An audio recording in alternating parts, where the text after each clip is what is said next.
London glittered that night like a kingdom built on secrets.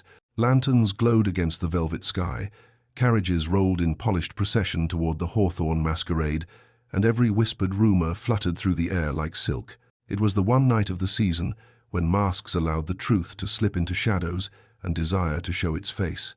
Inside the grand ballroom, where chandeliers dripped gold and music curled like smoke, Duke Alexander Hawthorne stood at the edge of the crowd, pretending to be unmoved. He was a man carved from discipline, the paragon of the ton, tall, sharp-jawed, dressed in midnight black that made him look like temptation sculpted into human form. Men envied him, mothers admired him, daughters dreamed of him. But his attention, his guarded, fiercely hidden attention, belonged to only one woman. She stood across the ballroom, wearing a gown of deep plum silk that hugged her waist and fell in soft cascades to the floor. Her mask was delicate silver, edged with moonlit shimmer, but Alexander would have known her without it. He would have known her by the quiet grace in her posture, the way she held her chin slightly higher than other ladies, the quiet defiance in the way she met the world. He had watched her for 3 seasons, desired her for 2, and tortured himself for 1. Serafina Clark, beautiful, intelligent, self-possessed, was everything he wanted and everything society told him he must never claim. Because she was a scandal long before he ever desired her. Her mother had fled England for love with a foreign nobleman, no less. The ton never forgot, they never forgave, and they punished Serafina daily with whispers sharpened like knives. Illegitimate, improper, daughter of disgrace, a pretty face meant to be ruined. But Alexander saw none of that when he looked at her. He saw the woman who held herself with quiet pride, who spoke softly but with meaning, who survived every cruel whisper with a smile that did not quite touch her eyes. He wanted her with a hunger he barely understood, a hunger he buried beneath duty, pride, and the iron cage of reputation.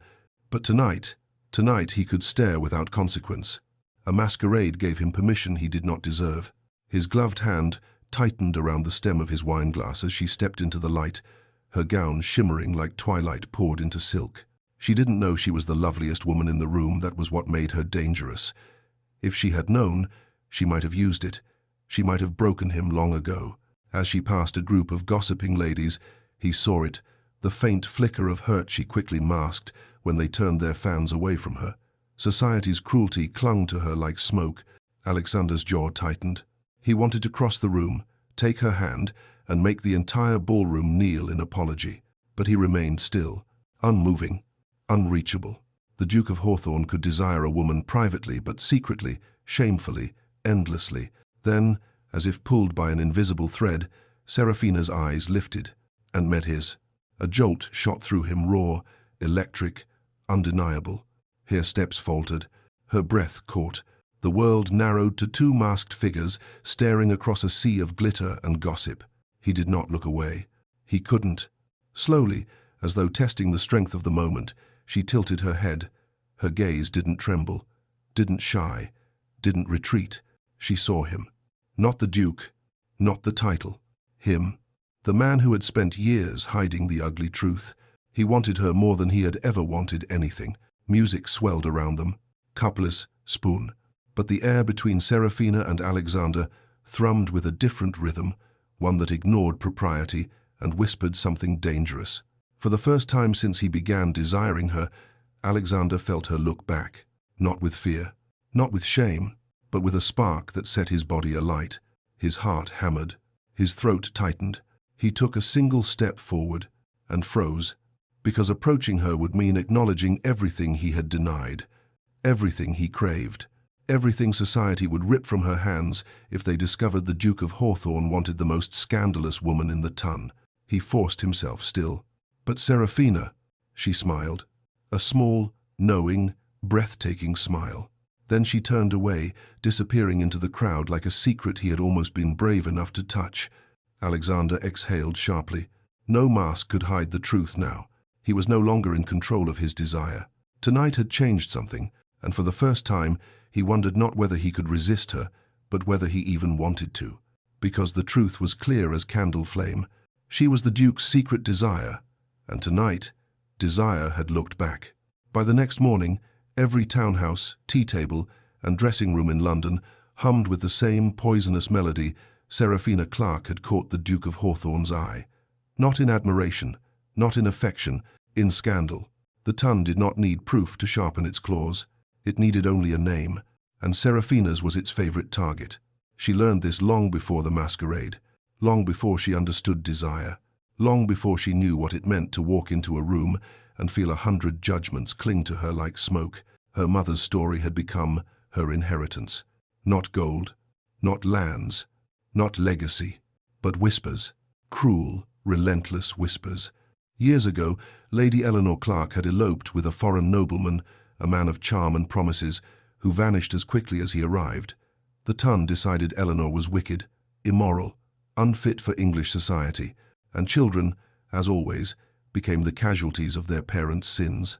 So Serafina grew up as the girl no one invited first, the girl mothers warned their sons about, the girl who learned very young that reputation was not earned, it was assigned. Her first season, she tried. Goodness, she tried. She wore gowns chosen with care, walked with poise, spoke with grace. She curtsied perfectly, smiled politely, danced beautifully. But none of it mattered. Her mother's shadow followed her everywhere. Why should a daughter be different from her mother? The gossips whispered. By the second season, the whispers grew sharper, crueler, more creative. They twisted her intelligence into arrogance, her independence into rebellion, her silence into guilt. Serafina understood then. A woman with a tarnished past must build her own armor. Not of steel, society would never allow it. Not of pride, pride only provoked the wolves, but of poise, of grace, of unbending dignity. Her smiles became shields, her silence became strategy, her indifference became survival. And yet, no amount of composure could protect her from the way the Tun watched her when she entered a room.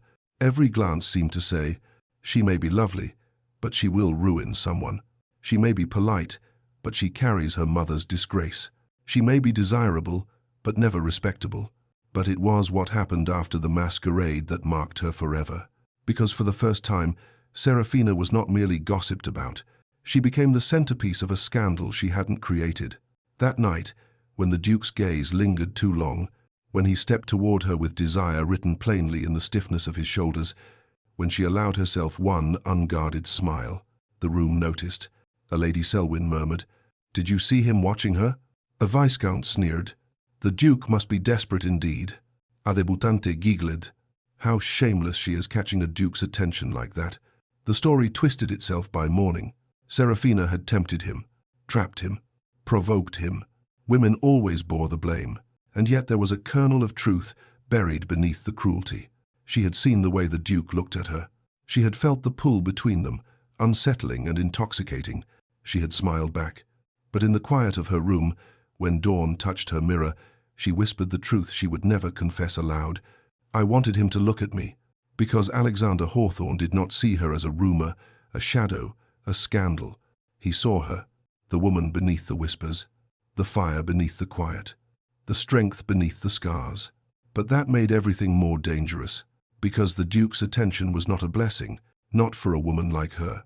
It was a noose, a spark, a disaster waiting to ignite. Serafina knew it. Society knew it. Even Alexander must have known it. And yet, for one suspended moment at the masquerade, she allowed him to desire her. She allowed herself to desire him.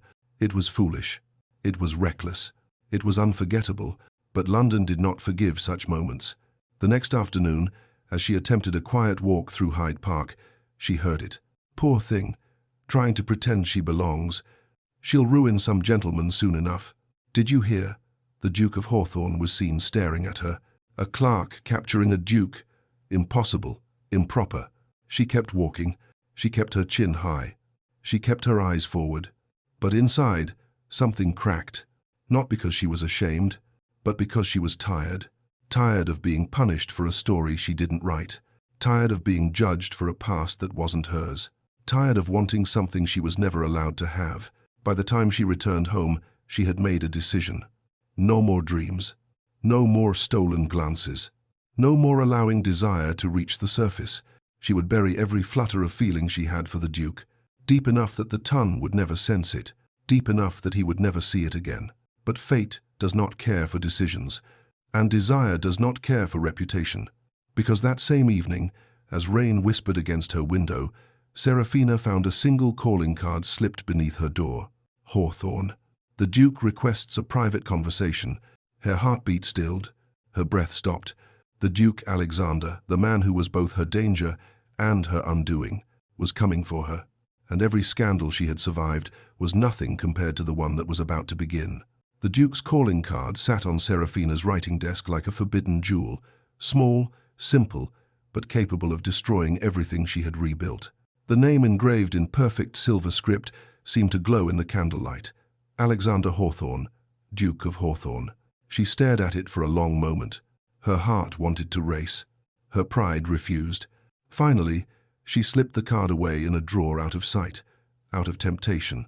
But temptation, once stirred, never truly disappears, especially when it wears the face of a duke who was every woman's fantasy and every mother's cautionary tale. Serafina spent the rest of the evening trying to pretend she did not care, pouring tea she did not drink, reading pages she did not absorb, staring into the mirror at a woman she barely recognized, a woman desired by a man she could never have. She whispered to her reflection, "Let him come, I will not break." But even she didn't believe that. Isabella, her maid, announced him with trembling awe the next morning. "Your caller, miss, the Duke of Hawthorne." Serafina rose from her chair, posture calm, voice steady, everything her heart was not. He entered with the kind of presence that filled a room before he even spoke.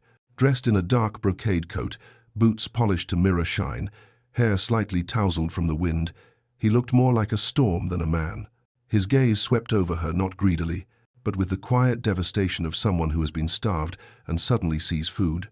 "Miss Clark," he said softly, bowing. "Your Grace." She expected him to speak boldly, but instead he hesitated, a rare, dangerous thing for a man who commanded every room he walked into. At last he said, "I fear my presence here places you in danger." Serafina arched an eyebrow. "Then you should not have come." He exhaled the sound of a man both frustrated and drawn deeper by the second. "I could not stay away." Her pulse stuttered. She clenched her hands behind her gown. "You should have," she replied. "You know what the Tun says about me." He took a step forward, lowering his voice. "The Tun also speaks of me, and I assure you, I do not care." "But I must," she said sharply. "I do not have your title, your shield, your privilege.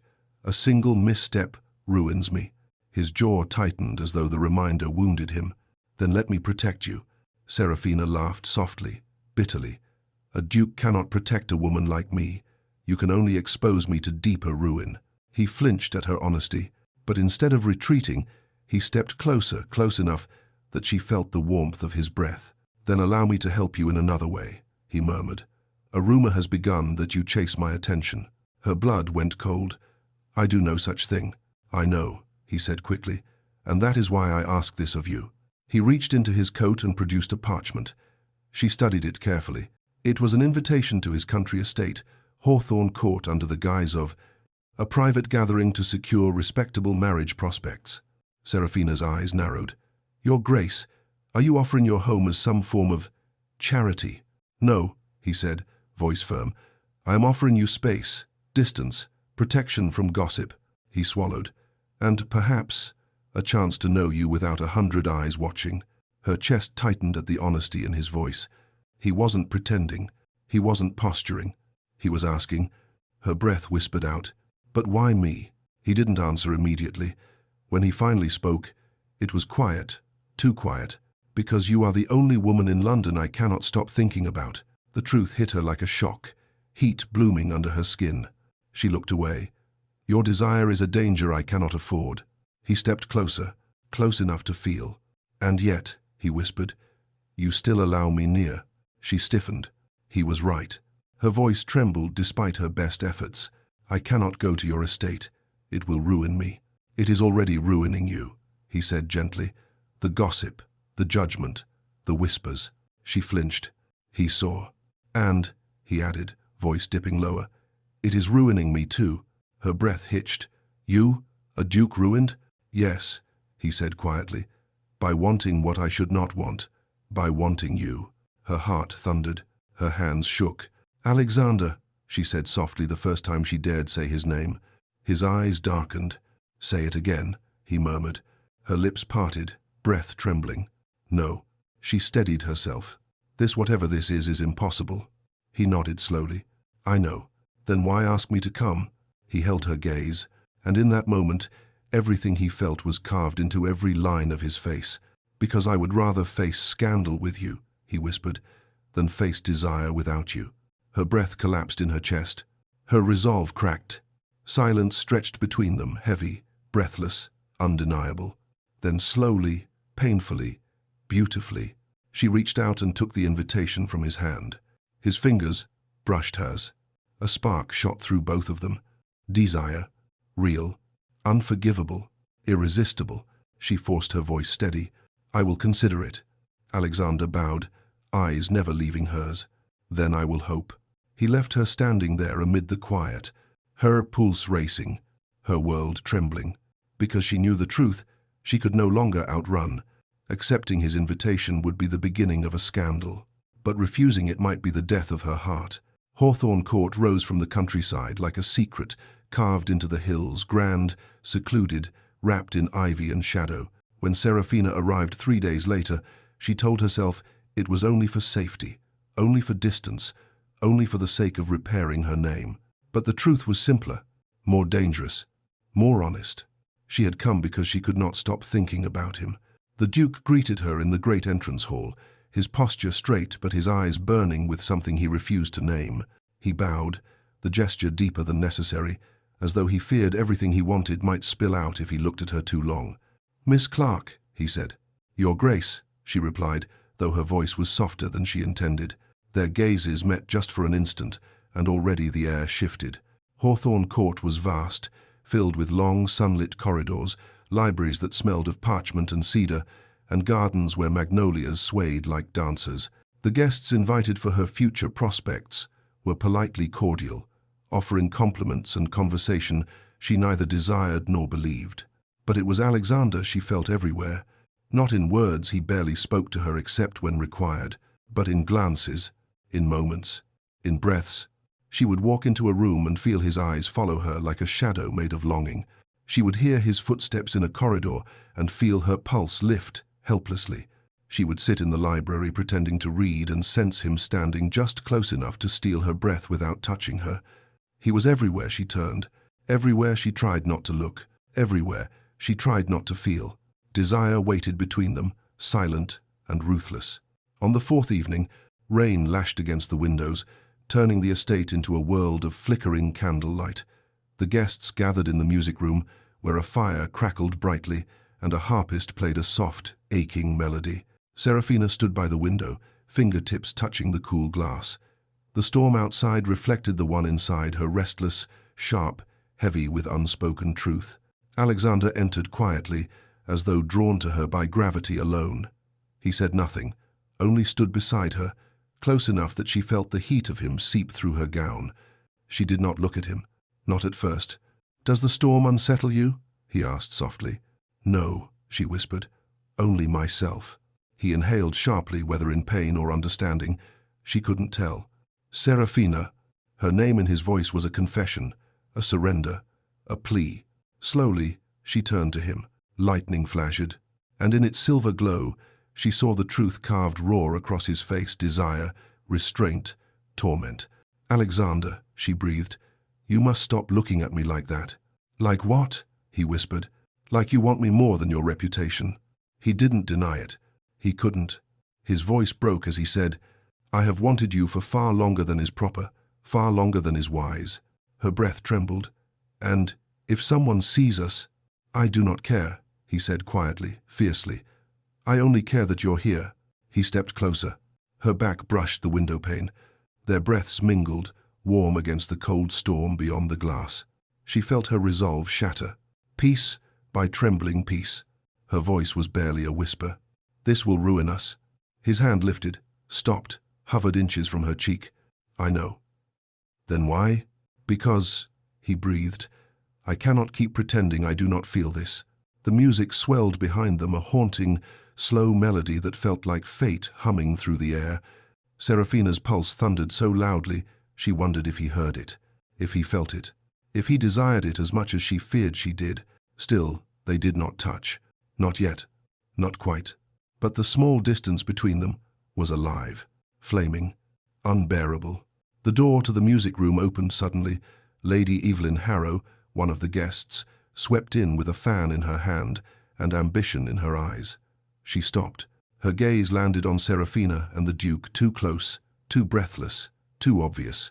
A cruel, triumphant smile spread across her lips. "A scandal," her expression said. "A perfect, priceless scandal." She curtsied sweetly. "Your Grace, Miss Clark, I do hope I'm not interrupting." Serafina stepped back instantly, heat rushing to her cheeks. Alexander straightened, mask of composure slamming back into place. "You are not interrupting anything," Serafina said, voice steady but blood cold. "We were merely admiring the storm." Lady Harrow's smile sharpened. How poetic. She left the room with a satisfied sweep of skirts, carrying the spark of destruction with her. Serafina's heart plummeted. Alexander swore under his breath something rare, something raw. "She will twist this," Serafina whispered. "She will weaponize it," Alexander growled. Their eyes locked, and in that single look, they understood everything. Whatever was growing between them was no longer private, no longer safe, and no longer survivable. Desire had crossed the threshold, and society was ready to burn them both for it. Serafina stepped back, voice barely holding together. "I should have never come here." Alexander's face was thunder. "I should have never asked you to." Silence. Agonizing, unforgiving. But beneath the storm outside and the storm inside, one truth pulsed louder than fear. They wanted each other beyond reason, beyond safety, beyond redemption. And desire this powerful does not fade. It spreads, it consumes, it ruins. This was only the beginning. The scandal did not take days to spread. It took hours. Lady Evelyn Harrow wasted no time. By dawn, whispers clung to the morning fog like perfume sweet, poisonous, impossible to ignore. Servants carried the news to town. Footmen repeated it to grooms. By the time the carriages rolled out for London, the story had exploded like embers caught on dry grass. The Duke was seen alone with Serafina Clark. Far too close, far too intimate, far too compromising. Some said they were touching. Some said they were embracing. Some said she seduced him, deliberately. The truth mattered to no one. Scandal was more delicious.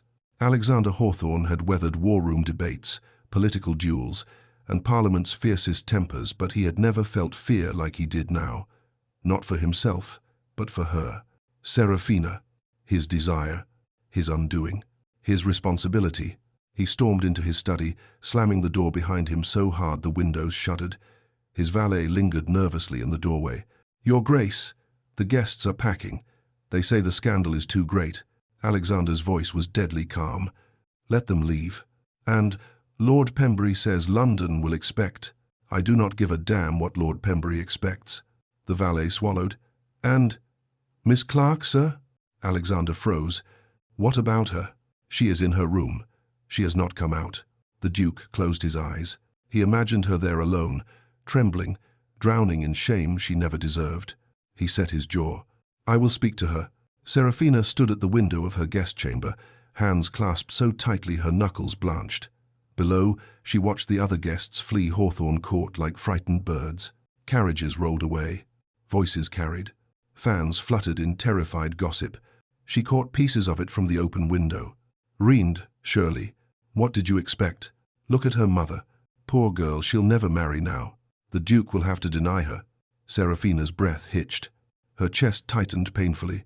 She had survived years of whispers, devastating ones, but this was different. This was not rumor inherited from her mother. This was hers, born from a moment she didn't regret but desperately feared, and it could destroy her reputation, her future, her last shred of peace. A tear slipped down her cheek. She wiped it angrily. "Foolish," she whispered to herself. "Foolish to come, foolish to hope, foolish to want." Then a knock sounded. She stiffened. Another knock, firmer. "Serafina," his voice came low, restrained, breaking. "Please, open the door." Her breath caught.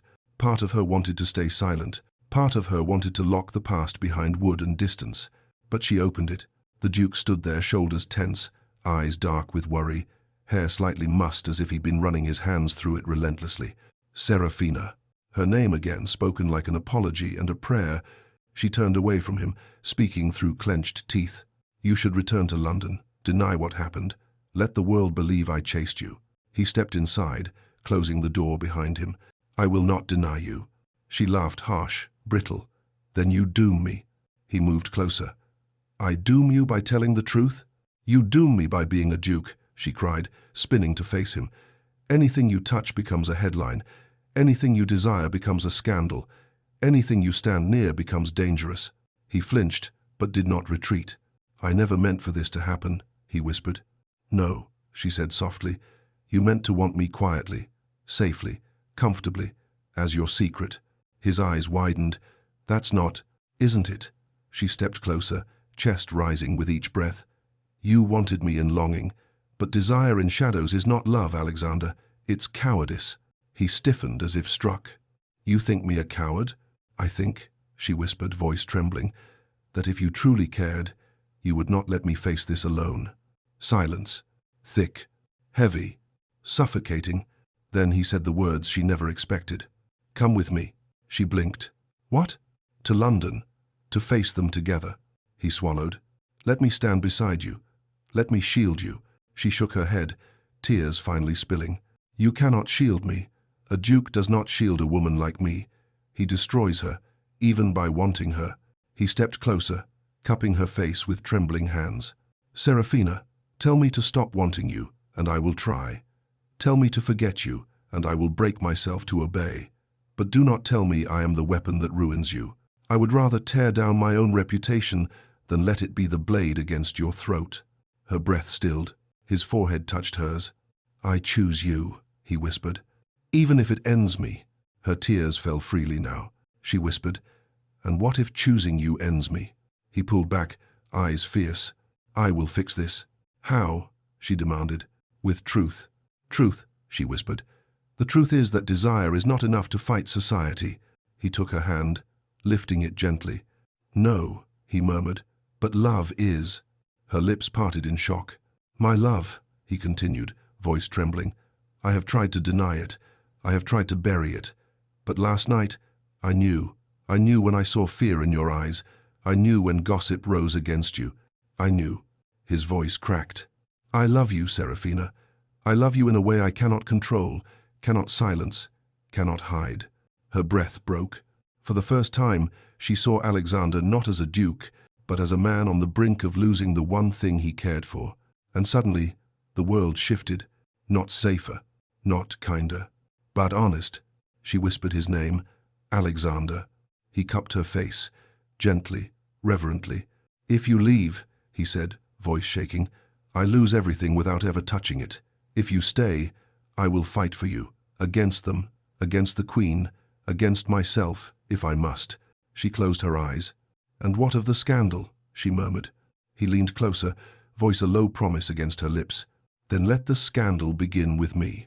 This was the breaking point, where fear battled love, where desire sharpened into devotion, where a duke chose a woman's society called ruin, and Serafina had to choose whether to run or fall.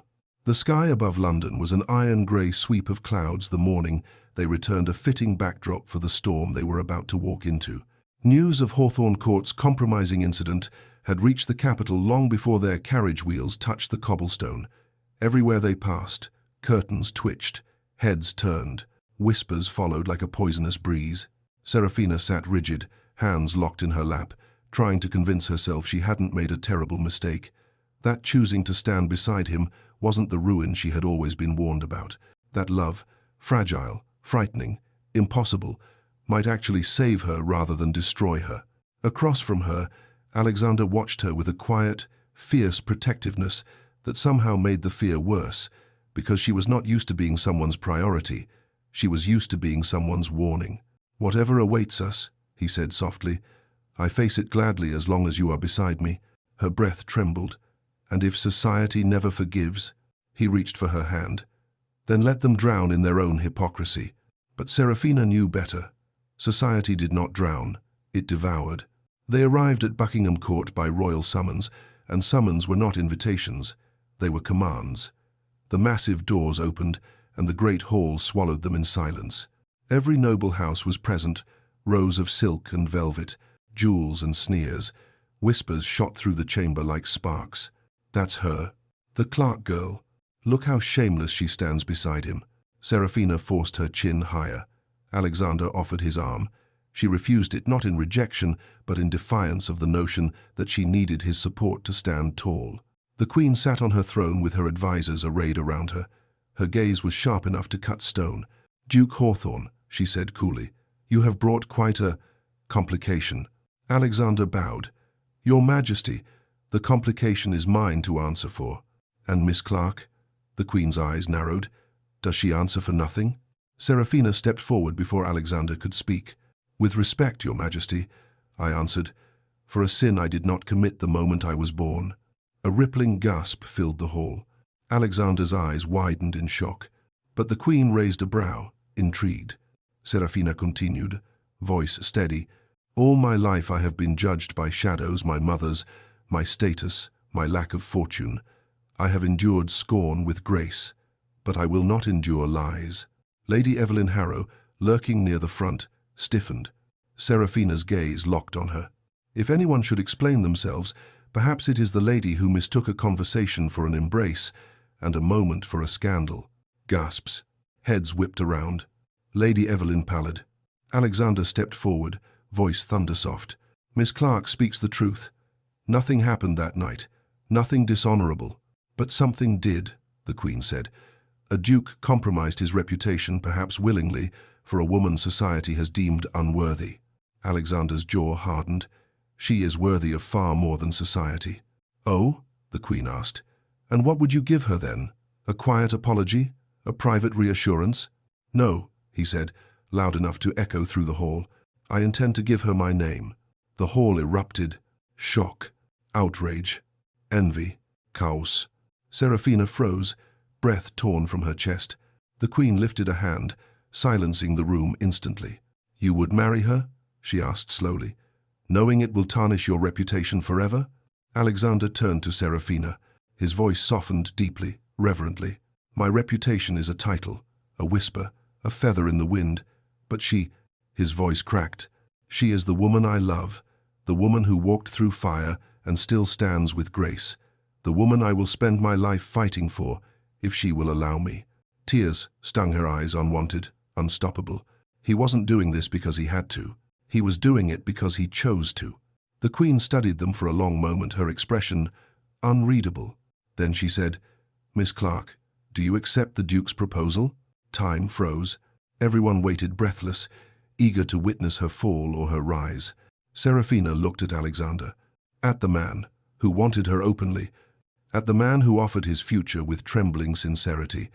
"You once said," she whispered, "that desire alone was not enough." He nodded. "And it isn't. But love," she continued, "is worth everything society can take." He exhaled a sound of pure relief. She took his hand. "Yes, I accept." The queen lifted her scepter. "Then let history write what it will," she declared. "Let the scandal become a union. Let the Duke of Hawthorne take Miss Clark as his future duchess." Serafina gasped softly. Alexander bowed his head, overwhelmed. And the crowd, vicious, cruel, elegant, watched the impossible happen. The scandal they wanted to ruin her became the crown that lifted her. Some bowed grudgingly. Some whispered bitterly. Some stared in shock. But one truth could not be denied. Serafina Clark, the woman they tried to break, was becoming a duchess. Not through manipulation, not through seduction, not through scandal, but through a love powerful enough to defy a kingdom. When they stepped out into the palace garden afterward, finally alone, Alexander reached for her hand. "Serafina, are you afraid?" She shook her head slowly. "No," she whispered. "For the first time in my life, I am not afraid at all." He cupped her face gently. "And for the first time in mine, neither am I." Their kiss was soft, then fierce, then everything. Scandal had birthed a love story. Society's cruelty had created a crown, and the Duke's secret desire had become a future neither could have imagined. As magnolia petals drifted from the trees, he whispered, "Let them talk. They will never stop, but let them speak of you as mine." She smiled. "Let them speak of us." And under the grey London sky, they sealed the truth. Scandal could not destroy them. Love had made them untouchable.